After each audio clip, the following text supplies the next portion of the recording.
Bom dia, meu nome é Leonardo Lopes e você está no Cinema e Fé Cristã. Hoje vamos continuar a série de vídeos que estamos fazendo acerca e tratando nos últimos vídeos acerca da questão da redenção, das cosmovisões, visões de mundo. Falamos anteriormente daquilo que Brian Godawa chama de anorexia cultural e glutonaria cultural, que aliás é o livro referência do canal, que é o livro de Brian Godawa, Cinema e Fé Cristã. Então estamos tratando sobre estes últimos temas. Hoje vamos continuar. Estamos utilizando um pouco mais o livro, algumas passagens, referenciando e passando então a explicar e a tecer algumas argumentações. Eu lembro ainda que temos uma série, um curso no canal que na verdade é o carro-chefe, que é o Filosofia e Fé Cristã. Já tem aí em torno de uns 50 episódios e lá nós usamos um outro livro de referência, que é o livro de Colin Brown, Filosofia e Fé Cristã, e diz respeito ao tratamento da filosofia no seu sentido acadêmico, clássico, os grandes pensamentos, as grandes escolas filosóficas, correlacionando a nossa fé cristã, bíblica, cristocêntrica, mostrando em que pontos um autor se aproxima, em que pontos a sua filosofia se distancia, mostrando se é possível haver algum tipo de diálogo, algum tipo de relacionamento entre filosofia e fé cristã. Afinal, Cristo é Senhor e a noção de senhorio é senhorio sobre tudo, inclusive sobre o pensamento, sobre a racionalidade, sobre a razão que nos foi dada pelo próprio Senhor Deus, em Cristo Jesus. Pois bem, também o objetivo lá do Filosofia e Fé Cristã é fornecer subsídios, informações, até mesmo num sentido mais rápido, num sentido de manchete, para alguém que nunca estudou filosofia, mas quer ter alguma informação para, por exemplo, saber o que está sendo ensinado a seu filho na escola, ajudar numa tarefa de casa do filho. Assim como tem uma correlação com esse canal. Afinal, como dissemos desde o início, a questão das cosmovisões, elas são permeadas por pensamentos filosóficos. Num dos vídeos anteriores falamos, por exemplo, sobre a cosmovisão chamada racionalismo. Então, quer dizer, a filosofia ela permeia a vida. Ela não é, ou não deveria ser, somente uma matéria acadêmica restrita ali a um grupo seleto de luminares que detém ali, digamos, o que é o correto em torno da filosofia e que não vai propriamente ao chão da sociedade, né? Não é assim. Todos temos o direito de conhecer, de saber o que falam os filósofos, o que pensam os filósofos. E aí, como nem todos temos tempo para estudar filosofia, uma das propostas do canal é essa, trazer alguma informação. Muito bem, hoje vamos continuar a série de vídeos aqui em torno do cinema e vamos fazer algumas referenciações ao livro do Brian Godawa, Cinema e Fé Cristã. E aí eu já passo para uma parte do livro dele, vão ser basicamente 3 excertos e mais um pequeno vídeo, e sigamos então. Então vamos passar logo à leitura. Essa primeira parte fala o seguinte: o que é um mito? Para nosso propósito, um mito não é algo inverossímil ou exagero sofisticado da expressão popular. Um mito, conforme Joseph Campbell gostava de dizer, é uma metáfora para o mistério existente por trás da compreensão humana. Então, fazendo aqui um breve comentário, geralmente nós tratamos o mito, a mitologia, todo mundo já estudou aí na escola, ouviu algum filme em que se tratava aí principalmente dos deuses gregos, né, do panteão grego, ou então os mais jovens em algum jogo de videogame, ou o pessoal que já está na casa aí dos 40, 30 anos, os Cavaleiros do Zodíaco, antigamente, não é? Anos 90 e um pouco depois.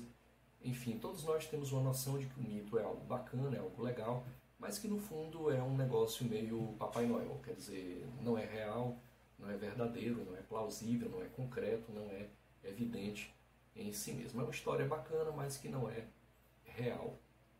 E esse autor, o Joseph Campbell, mas não só ele, cita-se ele porque ele é um dos luminares em torno dessa questão, ele vai mostrar que o mito, ele traz por detrás da história, a história de cada mito, né, reflexões profundas acerca da compreensão humana.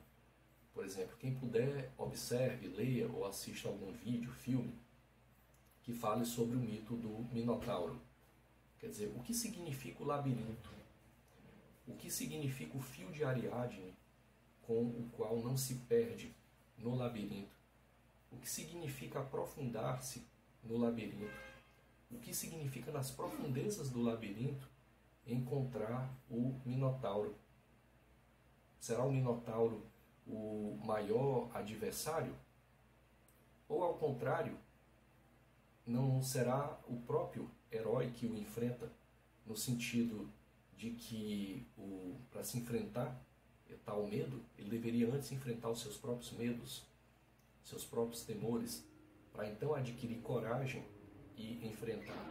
Quer dizer, no fundo há metáforas muito profundas ali, em torno do inconsciente, talvez, em torno de, propriamente, da redenção, que foi um tema que nós tratamos aqui em vários vídeos anteriores, quer dizer, enfrentar-se a si mesmo, vencer-se a si mesmo. Somente nesse momento se encontra, propriamente, o processo redentivo. E continuando então aqui a leitura, vamos continuar a leitura. É uma comparação que nos ajuda a entender, por analogia, alguns aspectos de nosso misterioso íntimo. O mito, segundo essa maneira de pensar, não é uma inverdade, mas uma maneira de alcançar uma verdade profunda. Há um vídeo muito interessante, tem aí no YouTube, e eu vou trazer aqui, e quem não quiser assistir o vídeo pode pular o vídeo e assistir propriamente depois, quando eu já o explico. Mas quem quiser acompanhar um vídeo muito interessante em que mostra quando o Tolkien evangelizava o C.S. Lewis, quando o C.S. Lewis ainda era ateu, e uma das formas que o Tolkien, que era um professor de linguística, ensinava ao C.S. Lewis, que também era um professor universitário, era justamente pelo mote do mito. E aí diz muito respeito, eu acho uma evangelização fantástica, porque diz muito respeito àquilo que nós trazemos nos últimos vídeos. Quer dizer, quando aquela contraposição que fizemos entre anorexia cultural versus glutonaria cultural. Há os anoréxicos culturais, que são aquelas pessoas que se afastam totalmente da cultura, porque dizem que é algo mundano. E o problema de se recair em torno disso é que se acaba por, então, não se ter acesso ao modo cultural das pessoas. E aí, se você não tem acesso a isso, fica muito complicado você iniciar uma evangelização. Como eu vou chegar à pessoa e falar sobre Deus, por exemplo, se a pessoa é um aficionado em ciência? Eu tenho que minimamente conhecer o método científico, conhecer alguma coisa sobre ciências, para poder iniciar, pelo menos, uma conversa, né? Não esquecer que muitas vezes a evangelização ela parte de uma conversa, é uma conversa amigável entre pessoas pecadoras que buscam, uma já buscou no caso, né? E que busca oferecer a outra, não é uma questão de convencimento, mas é uma questão de oferecimento em torno principalmente do testemunho daquilo que o Senhor Jesus faz por nós. Muito bem, então nesse sentido, vamos passar a esse vídeo e depois vamos explicá-lo.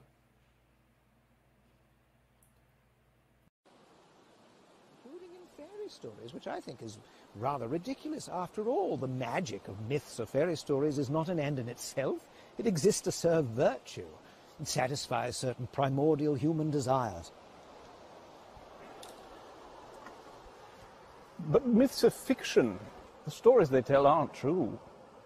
They're lies and therefore worthless, even though breathed through silver. They're just beautiful lies. You can't seriously believe in fairy tales. Why not? I can, in fact, I do. But this is preposterous. How can you seriously believe a lie? Oh, Jack, myths are not lies. In fact, they're the very opposite of a lie. Myths convey the essential truth, the primal reality of life itself. Go on. Well, you see, we had been duped into using the word myth as being synonymous with a lie, because we had been duped into accepting the first real lie of materialism. And what is that? That is the hideous claim that there is no supernatural order to the universe. The materialists have imprisoned us in a world of mere matter, of physical facts, divorced from and devoid of metaphysical truth. Well, I say that they are lying. I say that they are the ones who have come up with a false myth. Their world doesn't exist. It's merely a figment of their imagination. Well, fine. However, there's a problem. The problem is they have convinced us that it is true. They have made us believe that this is all there is. 3 dimensions, 5 senses, 4 walls. Isn't it? Most emphatically not. Jack, the 4 walls of materialism are the 4 walls of a prison, and the materialists are our jailers. Don't you see? They've put us in a prison of 4 walls. They don't want us to see what's beyond those walls. They don't want us to discover what lies outside their narrow philosophy. Worse than that, they think that any attempt to escape from the prison is an act of treason. Well, wouldn't it be an act of treason against rationality to believe otherwise? Now, Jack, think for a moment. How can it be wrong for a prisoner to think of things that exist other than walls or jailers? Doesn't the fact that the prisoner is able to think of things outside the walls suggest that perhaps things do exist outside the walls? After all, if the prison really is all there is, how are we able to picture things that exist beyond the prison? And this is where myths come in, you see. Myths exist outside the prison. Myths allow us to escape from the prison. Or if we are not able to escape, at the very least they allow us to catch a fleeting but oh so powerful glimpse of the beauty that lies beyond the walls.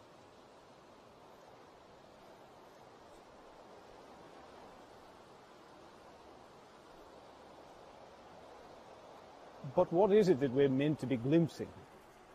Well, don't you see? The truth, Jack. Myths show us a fleeting glimpse of truth itself. Truth. Truth. What on earth is this truth that you're talking about? Quid est veritas? What is truth? I'm glad to see that you've entered into the spirit of the myth, Jack. You've just cast yourself into the role of Pilate. Pilate? Oh, I see. You're able to believe in the lesser myths because we've already accepted the big one. Once you accept the big myth, the lie of Christ, it's easy to accept the smaller ones. All right, Tollers, I'll play the role of Pilate. I'll wash my hands of the whole nonsense.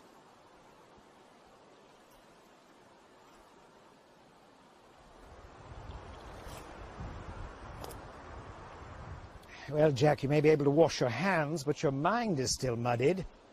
You're not thinking clearly at all, old chap. You're acting as if myths are mere arbitrary inventions of fiction, as if we pull them out of thin air. But what you don't understand is that we make things by the law in which we are made. We create because we are created. Creativity, imagination, is God's imageness in us. We tell stories because God is a storyteller. In fact, he is the storyteller. We tell our stories with words. He tells his story with history.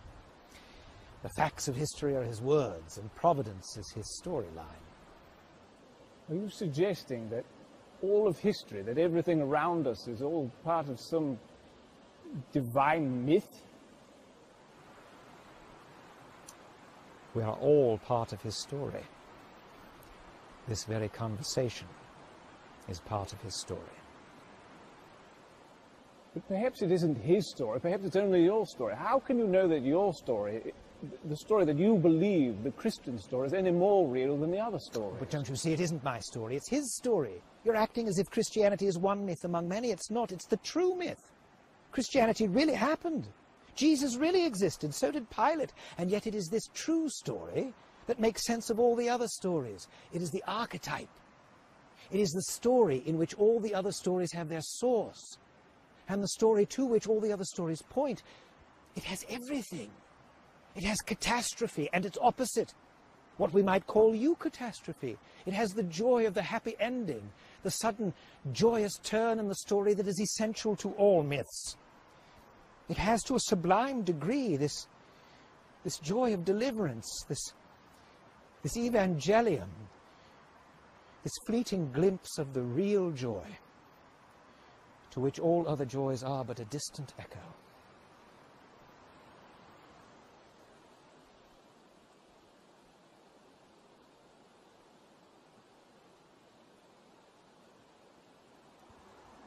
Tell us, what did you mean by catastrophe and eucatastrophe? Well, for example, it has the catastrophe of the fall and the eucatastrophe of the redemption. It has the catastrophe of the crucifixion and the eucatastrophe of the resurrection. It has everything man's heart desires, because it is being told by the one who is the fulfillment of desire itself. It is a story that begins and ends in joy. But just because a story brings joy, it doesn't necessarily follow that it's true. There are many joyful myths. They all seem rather flimsy to me and ring rather false. And yet this story has the inner consistency of reality. There is no tale ever told that men would rather find was true, and none which so many skeptical men have accepted as true on its own merits. Perhaps it's just a very well-written artifice. This story has the supremely convincing tone of primary art, not fiction, but of creation. And to reject this leads either to darkness or to wrath. And in my own life, it has led me from darkness to light. Astonishing. Tolders, you astonish me. You absolutely astonish me. E continuar a explicá-lo, porque são temas muito fundamentais, mas basicamente foi como foi mostrado aí no vídeo. O C.S. Lewis era ateu na época e o Tolkien não. E o Tolkien mostra que nós aderimos a um novo tipo de mitologia. Esse novo tipo de mitologia seria o materialismo. Por vários motivos históricos, desde o processo, e aqui não se está desmerecendo tudo que diz respeito ao modernismo, por assim dizer, né? Nem propriamente ao cartesianismo, em sua base fundante ali da questão do antropocentrismo, que é a marca fundamental da modernidade. No Filosofia e Fé Cristã temos vários áudios, lá funciona em sentido de podcast, sobre o René Descartes, sobre a emergência do cogito cartesiano e como nós entendemos que isso seja uma estrutura muito fundamental para compreender o período da emergência da modernidade e do antropocentrismo, por assim dizer. Mas então no vídeo o Tolkien mostra que estamos como que engaiolados neste novo mito chamado materialismo. Mas, por uma ideia muito simples, se nós conseguimos pensar para fora dessa gaiola, é porque deva existir, então, algo para fora dessa gaiola. Nós não pensaríamos, não estaria no nosso coração, não estaria na nossa mente, nos nossos pensamentos, se não existisse.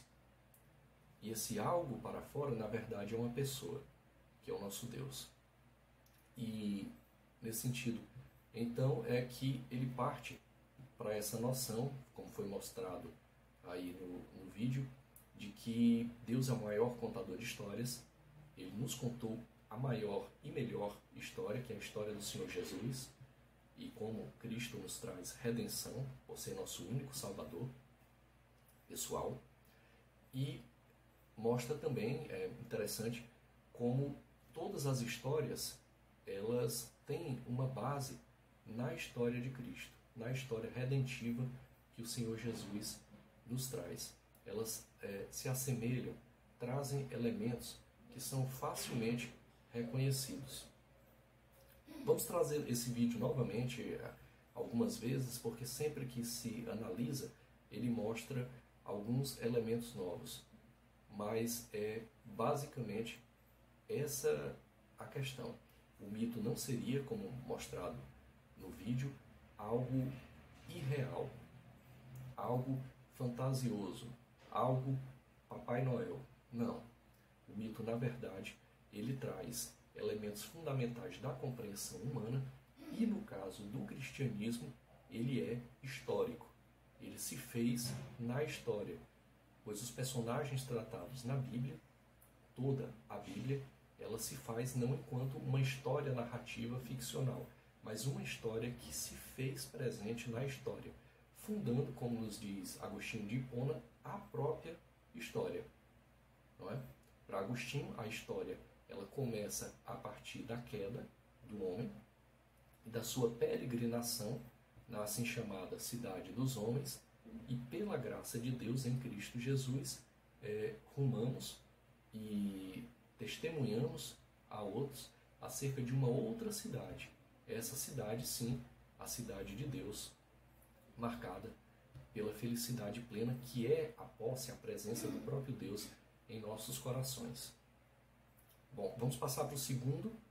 Agora, então, vamos tratar de mais duas partes do livro de Brian Godawa e aí encerrar o vídeo de hoje. Então vamos à segunda parte. Vou passar a leitura.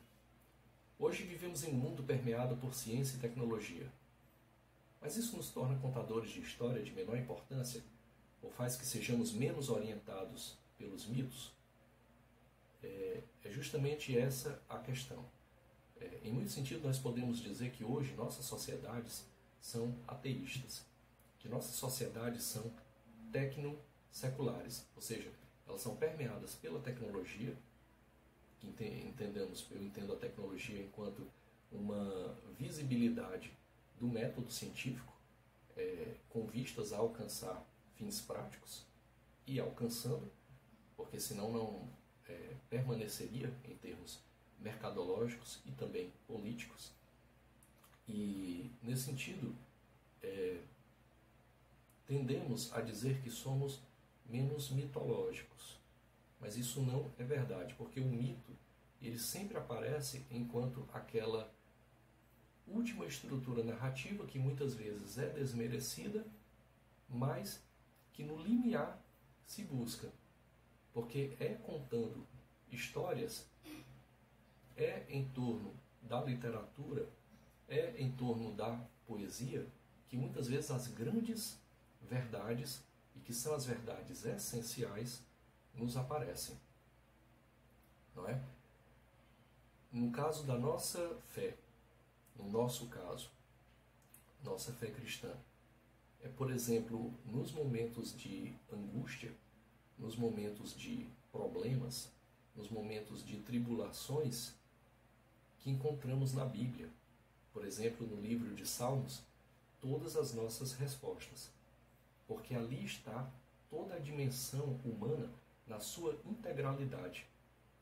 No que diz respeito à fraqueza, no que diz respeito à miséria do homem, em contraposição a um Deus sumamente poderoso, misericordioso e bom, que nos ajuda quando a Ele clamamos e confiamos, quando confiamos somente nele.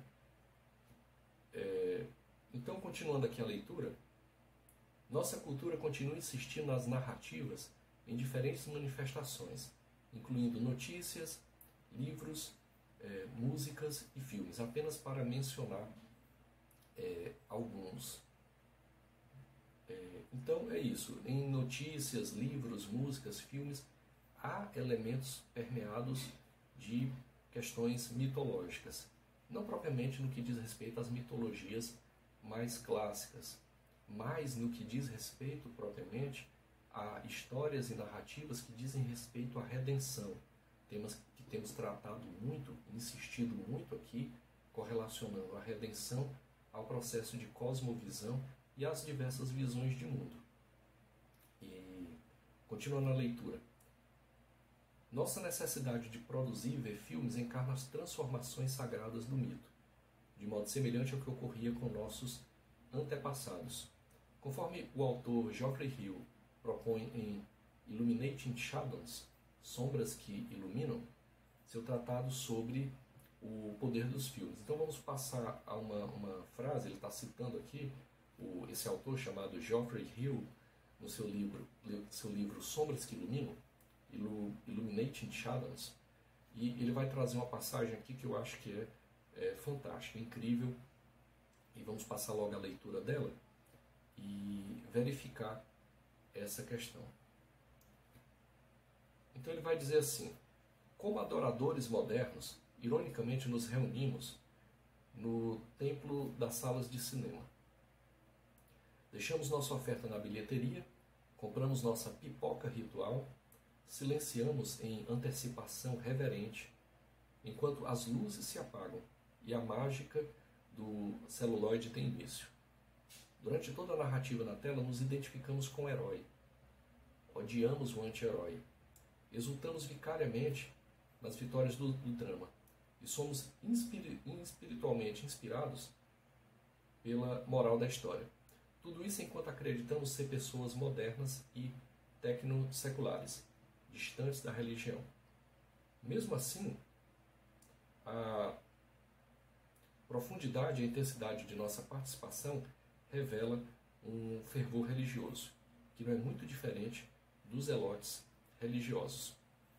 Então, essa passagem ela é bem interessante.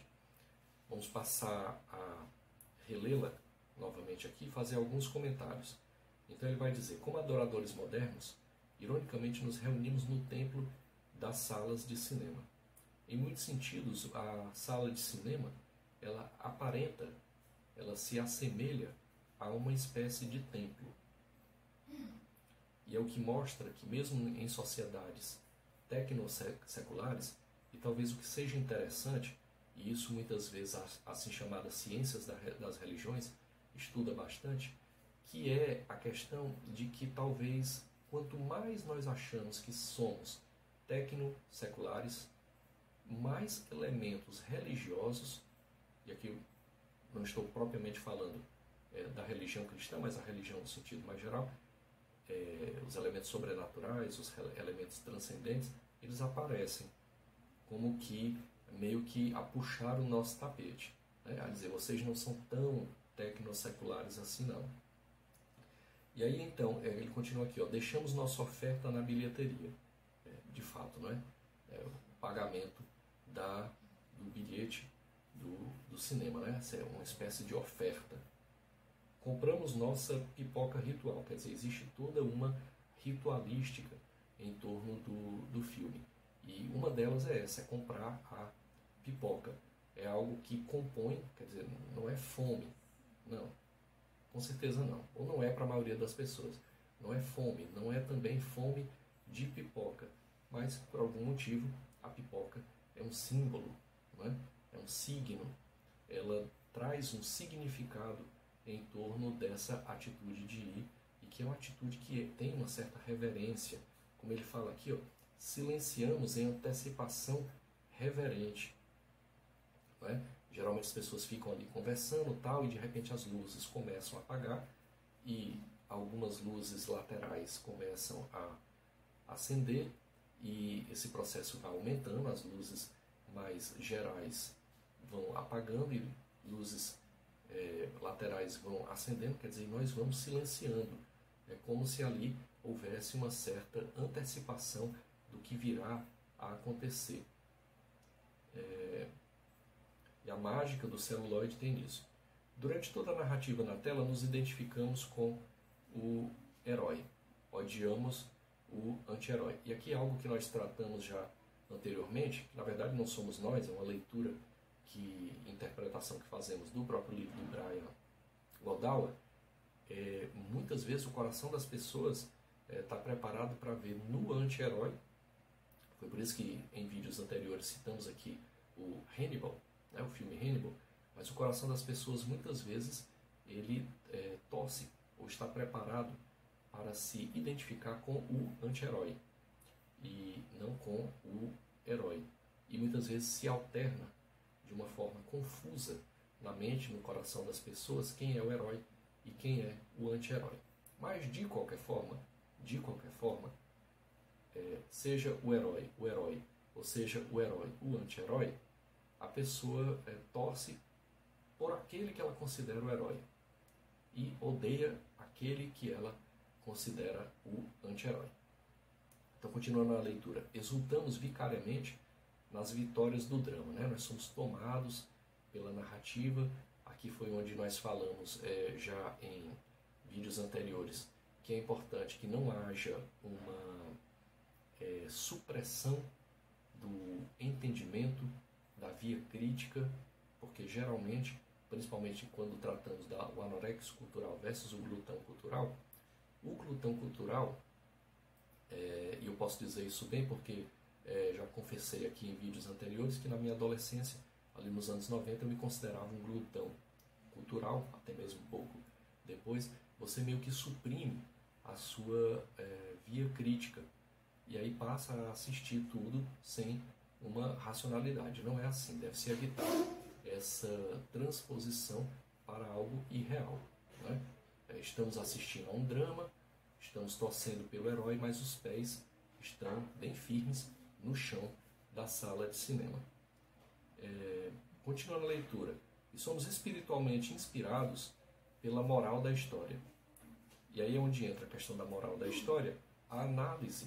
E é claro que isso aqui não é algo que também chamamos muita atenção aqui. Não é propriamente algo cerebral, não é propriamente algo intelectual. Muitas vezes se quer assistir um filme para passar um bom tempo, né? Comer uma pipoca, estar ali com amigos, mas não deve se deixar de levar em conta, de perceber assim, o que é o autor, qual é a cosmovisão, qual é a visão de mundo que esse autor quer passar. Porque vimos que os filmes não são ingênuos. E isso não é, a princípio, algo ruim, pode ser que venha a ser, mas nenhum filme é ingênuo. Ele foi escrito por uma pessoa, ele foi produzido por um grupo, ele foi feito, distribuído por alguma companhia e depois comercializado de uma forma até mesmo global. Um filme que passa em vários países. E ali estão as visões de mundo do autor. Então é necessário atentar para isso, né? Nós não somos esponjas que simplesmente vão sendo embebidas com o que quer que seja, né?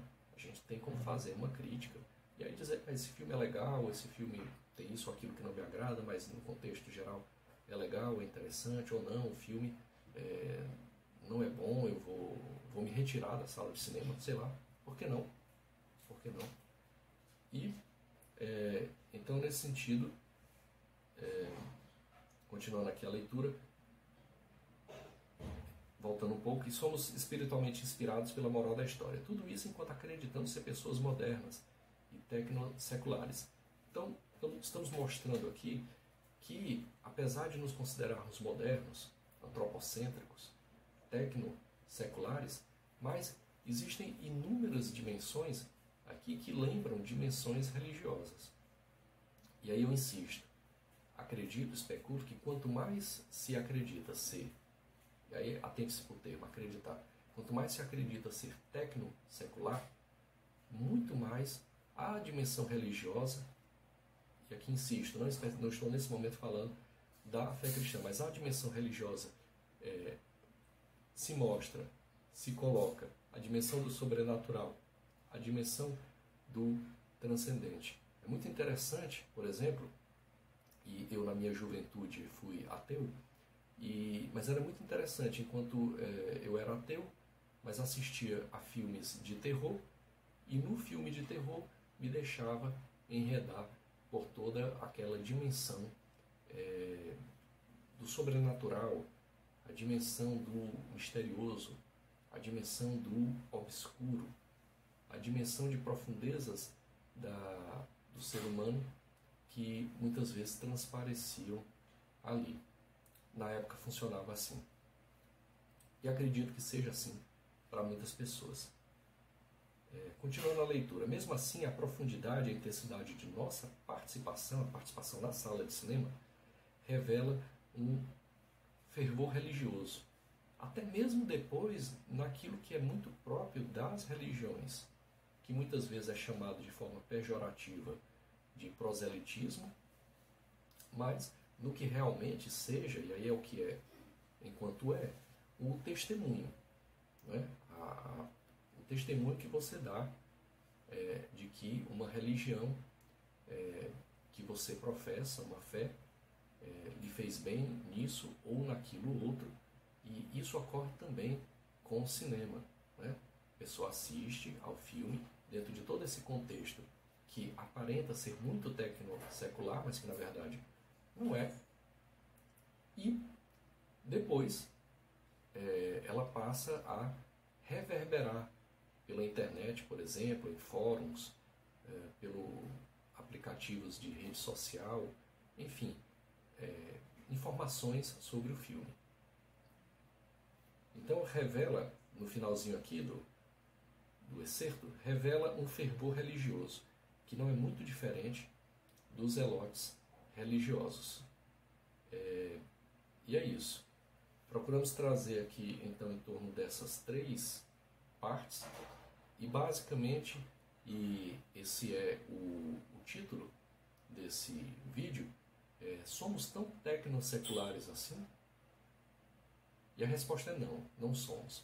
Se pararmos para observar, achamos-nos detentores de tecnologias, achamos que somos completamente seculares, mas numa simples ida a uma sala de cinema, muitos elementos de caráter propriamente religioso aparecem. Vamos ficando então por aqui, por hoje, e o meu desejo é que a fé venha a pensar e a razão venha a crer. Fraterno abraço e a paz de Cristo fique com todos.